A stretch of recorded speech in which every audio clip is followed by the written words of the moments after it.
Hi guys, എല്ലാവർക്കും നമസ്കാരം. കൊച്ചോളി വ്ളോഗ്സിന്റെ പുതിയൊരു വീഡിയോയിലേക്ക് ഏവർക്കും സ്വാഗതം. നമ്മൾ ഇന്ന് പരിചയപ്പെടുത്തുന്നത് ആതിര അനിലിനെയാണ്.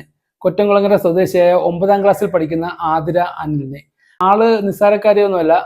365 ദിവസവും കവിതകൾ എഴുതി ഇന്ത്യ ബുക്ക് ഓഫ് റെക്കോർഡ്സിൽ ഇടം നേടിയ നമ്മുടെ ആതിര അനിലിനെ പറ്റിയാണ് ഇന്നത്തെ വീഡിയോ നമ്മൾ ചെയ്യുന്നത്. നമുക്ക് നേരത്തെ ആതിരയോട് തന്നെ ചോദിച്ചറിയാം എന്തായിരുന്നു ഇതിനുള്ള പ്രചോദനമെന്നും എങ്ങനെയാണ് ഇത് സാധിച്ചതെന്നും. ആള് പറയുന്നത് 365 ദിവസം മാത്രമല്ല 400 ദിവസവും ബുക്ക് എഴുതി കംപ്ലീറ്റ് ചെയ്തിട്ടുണ്ടെന്നാണ് പറയുന്നത്. നമ്മളിത് ഒരുപാട് നീട്ടുന്നില്ല, നമുക്ക് ആതിരയോട് തന്നെ ചോദിച്ചിട്ട് നമുക്ക് ആ വിശേഷങ്ങളൊക്കെ അറിയാം. നമുക്ക് നേരത്തെ വീഡിയോ സ്റ്റാർട്ട് ചെയ്യാം. ഹായ്, നമസ്കാരം. എൻ്റെ പേര് ആതിര അനിൽ. ഞാൻ ആലപ്പുഴ കൊറ്റംകുളങ്ങര സ്വദേശിനിയാണ്. അപ്പോൾ ഞാൻ ഇന്ത്യ ബുക്ക് ഓഫ് റെക്കോർഡ്സിൽ ഒരു ഇടം നേടിയിരിക്കുകയാണ്. അതായത് 365 ദിവസം 365 കവിത, ഒരു ദിവസം ഒരു കവിത എന്ന രീതിയിൽ 365 കവിത എഴുതി ഒരു റെക്കോർഡ് നേടിയിരിക്കുകയാണ്. ഈ കവിത എഴുതാനുള്ള സാഹചര്യം 365 ദിവസം എഴുതിയെന്ന് പറഞ്ഞു.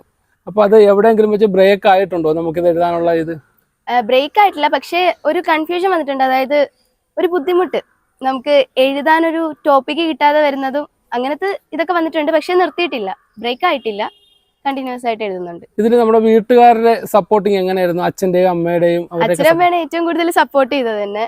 അത് എന്തൊരു പ്രശ്നം വരുമ്പോഴും എന്നെ ഏറ്റവും കൂടുതൽ സപ്പോർട്ട് ചെയ്തത്, അതായത് കണ്ടിന്യൂ ചെയ്യാനുള്ള ആ ഒരു വിൽ പവർ തന്നതും അവര് തന്നെയാണ്. ഇത് ഓഡിയൻസിന്റെ ഭാഗത്ത് നിന്ന് നിങ്ങൾക്ക് എന്തെങ്കിലും വിളിയോ അല്ലെങ്കിൽ ഒരു അഭിനന്ദനങ്ങളോ എന്തെങ്കിലും വന്നിരുന്നോ ഇത് എഴുതുന്ന കണ്ടിന്യൂസ് ആയിട്ട് എഴുതുന്നതിനെ പറ്റിയൊക്കെ?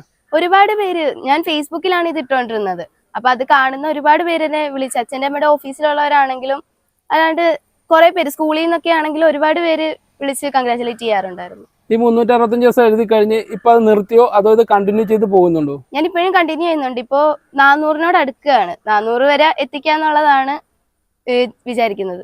ഇപ്പൊ നമ്മൾ ആദ്യത്തെ ബുക്ക് എഴുതിയിട്ട് അത് ഏതിലാണ്? ഇപ്പൊ സോഷ്യൽ മീഡിയയിലാണ് പബ്ലിസിറ്റി ചെയ്തെന്ന് അറിഞ്ഞു.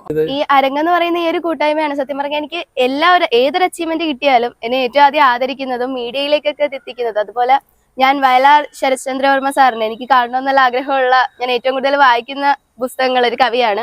അദ്ദേഹത്തെ കാണണമെന്നല്ല ആഗ്രഹം ഉണ്ടായിരുന്നു. അത് സാധിച്ചു തന്നതും ഈ അരങ്ങ് തന്നെയാണ്. അവരുള്ളതുകൊണ്ടാണ് ഇപ്പോ ഇത്രയും.